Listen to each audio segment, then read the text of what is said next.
தை அமாவாசை நாள் நேரம் இதை பற்றி தான் பார்க்க போகிறோம்.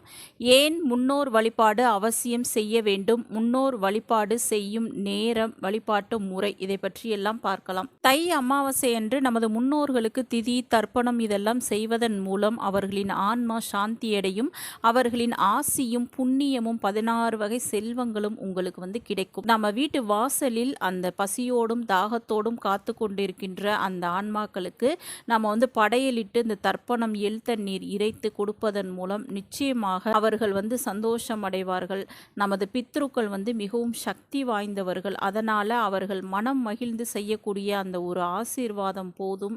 நிச்சயமா உங்க தலைமுறையினரும் சந்தோஷமாக வாழலாம். அந்த 16 பேர்களும் பெற்று நீங்க வாழ முடியும். அப்பேற்பட்ட இந்த தை அமாவாசை எப்பொழுது, முன்னோர் வழிபாட்டிற்குரிய நேரம், இதை பற்றியெல்லாம் இந்த பதிவில் பார்க்கலாம். அதுக்கு முன்னாடி மறக்காம நம்ம சேனலை சப்ஸ்கிரைப் பண்ணிக்கோங்க வீவர்ஸ்.